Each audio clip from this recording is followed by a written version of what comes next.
I throw lecture on the subject compiler design. Subject code PCC CS501. This is for computer science and engineering students. I am Konkonjana, Assistant Professor of the Department of Computer Science and Engineering, Greater Kolkata College of Engineering and Management, JIS Group. It's a joint venture.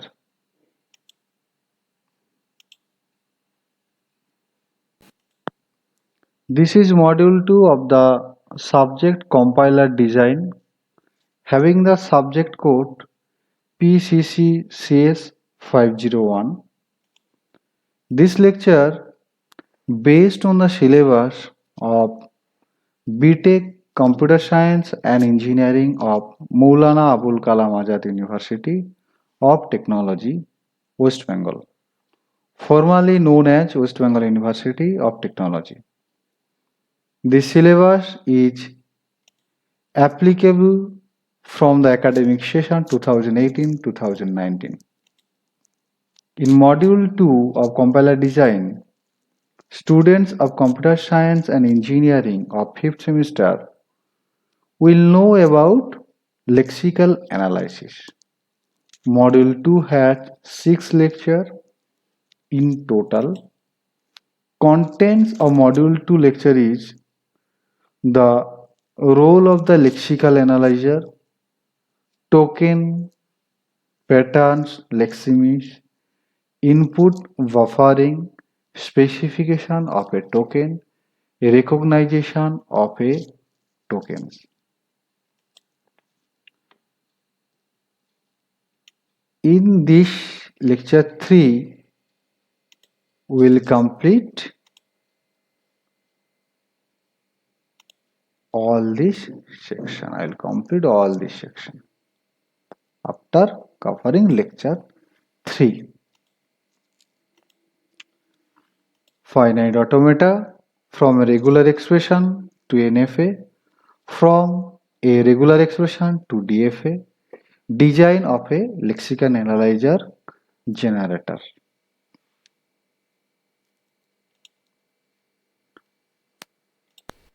So we'll start lecture 3 in this session. I am using digital whiteboard for better dictation. Important points and some reference will be written in this board. We'll start from the rest. Attribute of tokens. When more than one lexeme can match a pattern, the lexical analyzer attributes of for tokens. Okay. The lexical analyzer must provide the subsequent compiler phases. Additional information about the particular leximes that matched. Suppose I am giving an example. For example, the pattern for token number matches both 0 and 1. But it is extremely important for the code generator to know which lexeme was found in the source program. Thus, in many cases, the lexical analyzer returns to the parser not only a token. And the token name will not be analyzed, but an attribute value that describes the lexeme represented by the token name influences the parsing decision, while attribute value influences translation of tokens after the parse. We shall assume that tokens have at most one associated attribute. at most one associated attribute. Token have at most one associated attributes. Okay, although this attribute may have a structure, this attribute may have a structure that combines several pieces of information.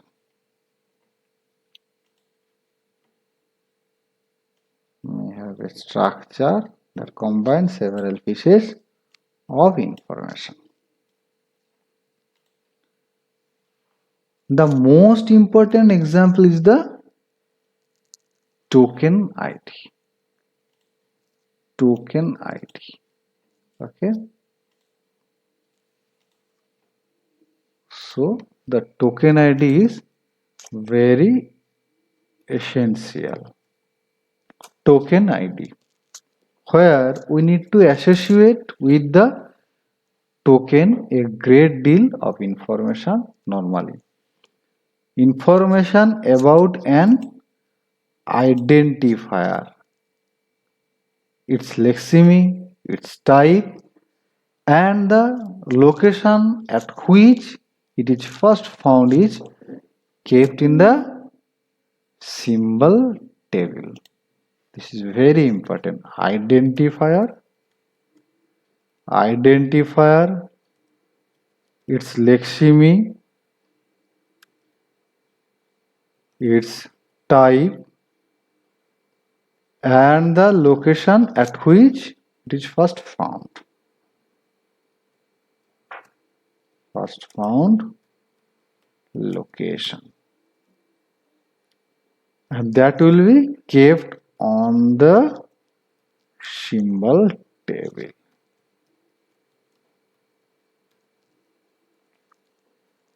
Thus, the appropriate attribute for an identifier is a pointer to the symbol table entry for that identifier.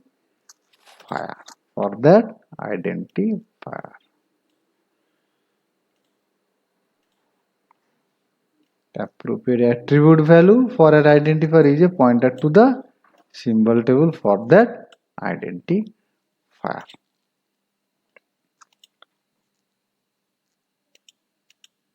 Next, we need to know about the lexical errors.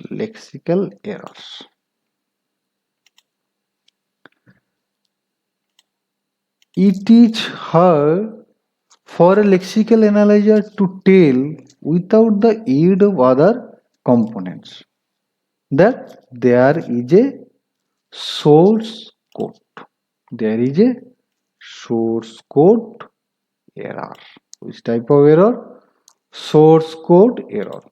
For instance, if the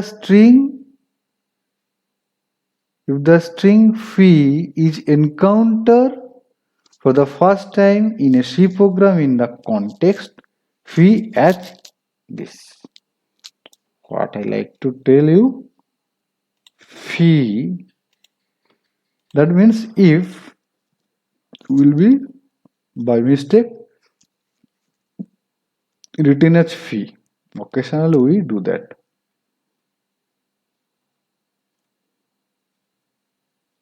Okay, but if it is made, so how it will be analyzed on C program. Okay. What here I have written fee. Okay, and we need to which type of language we are using? C syntax language. C language syntax. But if we use Unix, then it will not give any type of error after lexical analyze. That means any type of lexical errors will not be occur. So a lexical analyzer cannot tell whether phi is a misspelling, whether phi is a misspelling of the keyword if or an undeclared function identifier. Okay, this is very difficult. That means phi is a misspelling of the keyword if or an undeclared function identifier or an declared function identifier.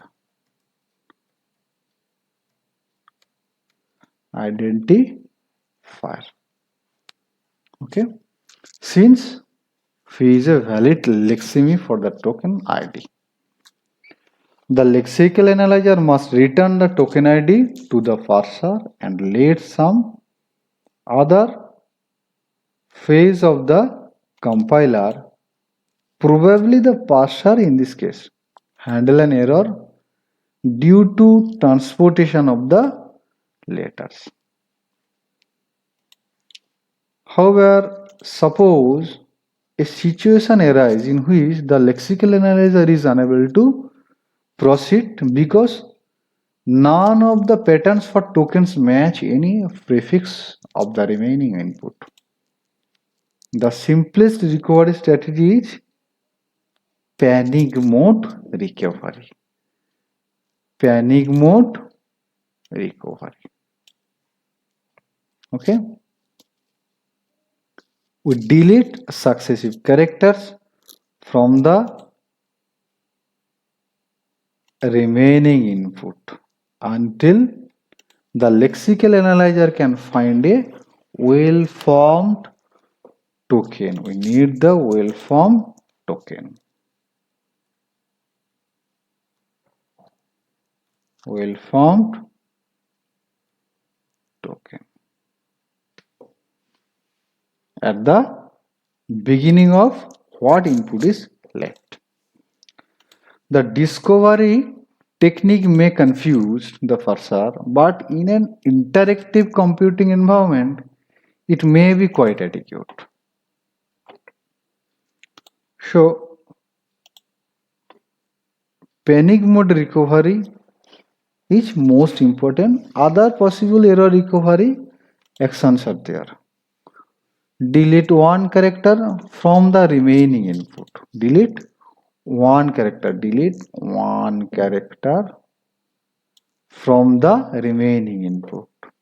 Insert a missing character into the remaining input. Insert a missing character into the remaining input. Replace a character by another character. That means replace a character by another character. Transport to adjacent character. Transport to adjacent character. So transformation like this may be tried in an attempt to refer the input. The simplest such strategy is to see whether a prefix of the remaining input can be transformed into a valid lexeme by a single transformation. This strategy makes sense since in practice most lexical error involve a single character. A more general correction strategy is to find the smallest number of transformations needed to convert the source program into one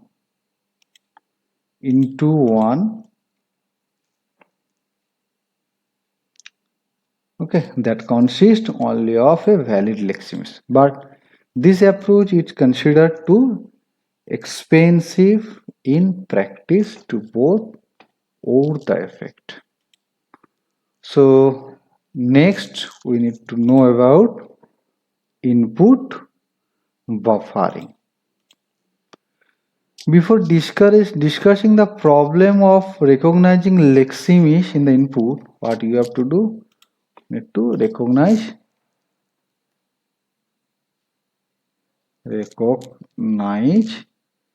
lexeme. Recognize lexeme in the input. Let us examine some ways that the simple but important tasks of reading the source program can be speeded. This task is made difficult by the fact that that we often have to look one or more characters beyond the next lexeme before we can be sure we have the right lexeme. But there are many situations where we need to look at the least one additional character at. For instance, we can be sure we have seen the end of an identifier until we see a character that is not a letter or digit and therefore is not part of the lexeme for ID. In C language, single character operators like minus, equals to, less than could also be beginning of a two character operator like this. Shift and checking equals or like that. Okay. Thus, we shall introduce a two buffer scheme. Two buffer scheme. Okay. For this first part, what do we need? Two buffer scheme that handles large lookheads safely. We then consider an improvement involving length that saves time checking for the ends of buffer. Okay. Next one is the buffer pairs. Because of the amount of time that's taken to process characters and the large number of characters that must be processed during the compilation of a large source program. Specialized buffering techniques have been developed to reduce the amount of overhead required to process a single input character. An imported scheme involves two buffers that are alternately reloaded.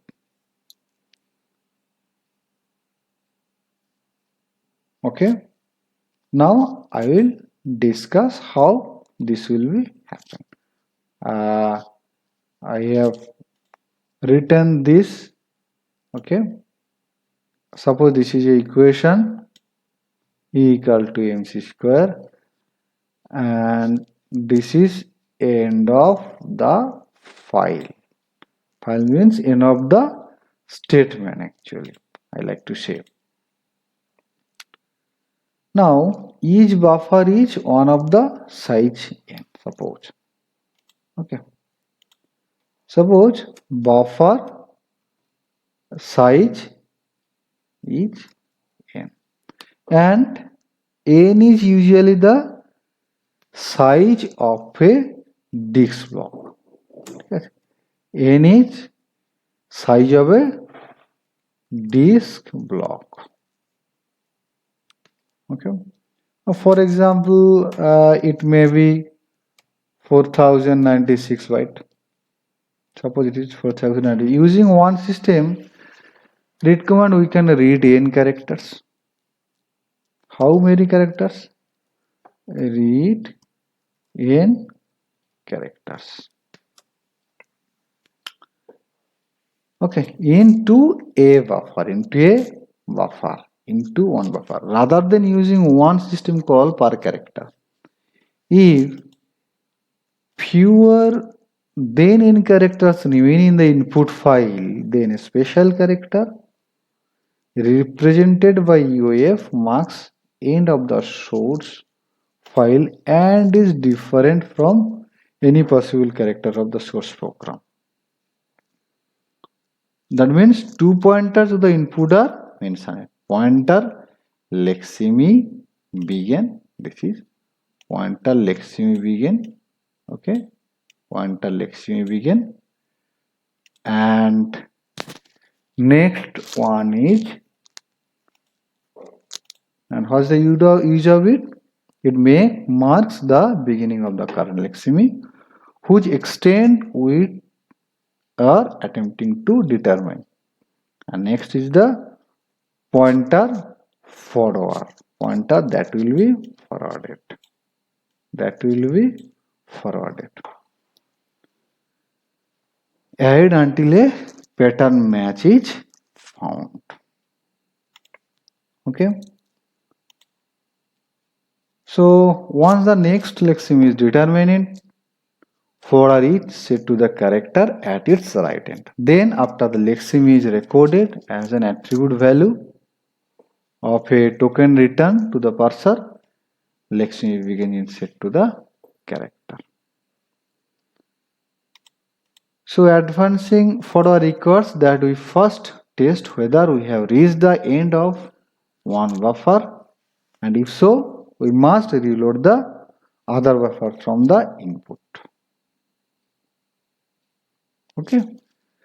So next we will know the specification of the token. Regular expression we know already. Regular expression we know about the regular expression. Regular expression basically are an important notation for specifying lexeme patterns. While they cannot express all possible patterns, they are very effective in specifying those type of patterns that we actually need for tokens. Okay, so that actually need for the tokens. Next is the string and language. An alphabet is any finite set of symbols. Any finite set of symbols. What about it?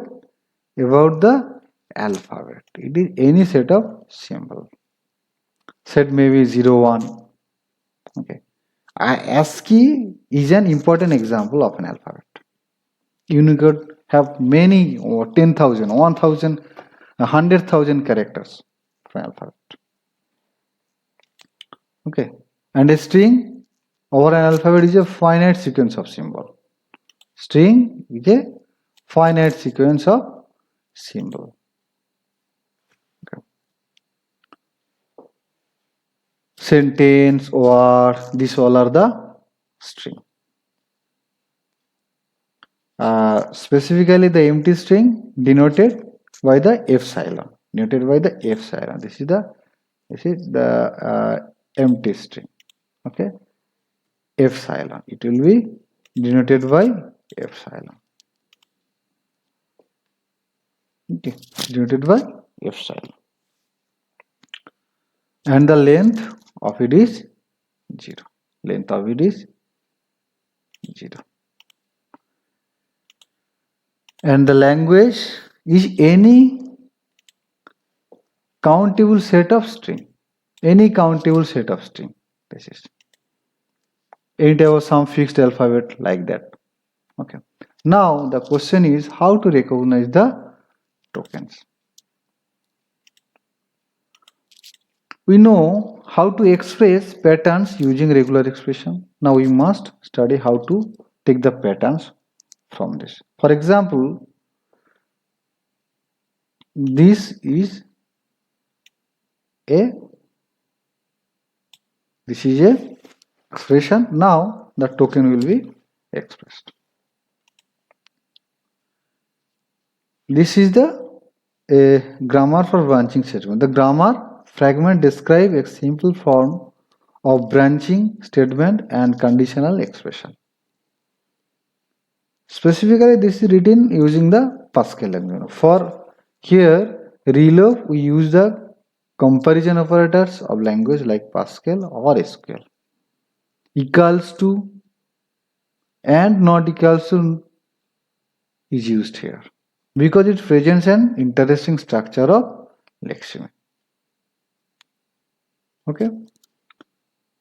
The pattern for these tokens are described using regular definition. Okay.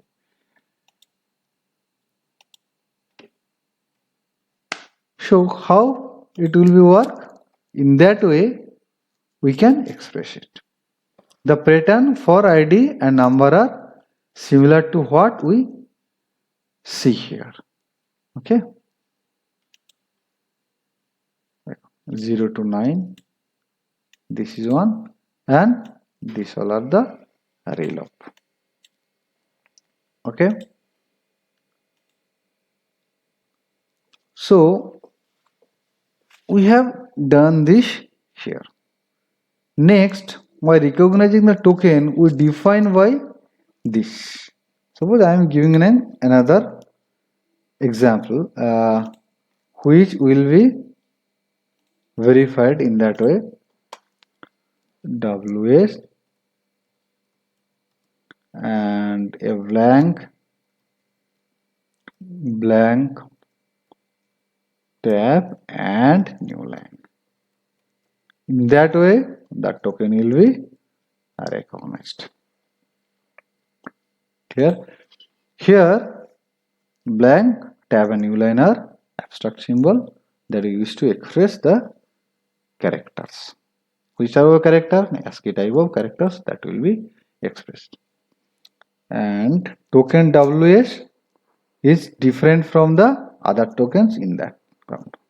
When we recognize it, we do not return it to the parser, but rather restart the lexical analysis.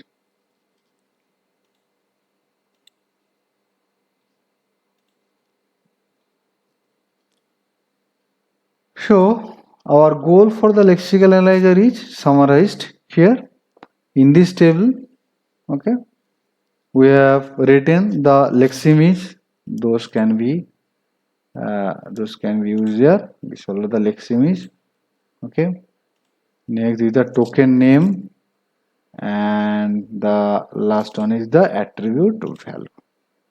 Okay, so here we find out the leximes, token name, and the attribute value. Those are required. Okay, so LT and LE and so on are used as attribute value in order to indicate which instance of the token ReLove. Okay, which instance of the token will be ReLove. The particular operator found will influence the code, that is output from the compilers. Okay, so that's all about the introduction of the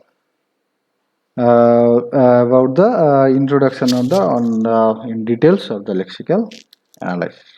Thank you.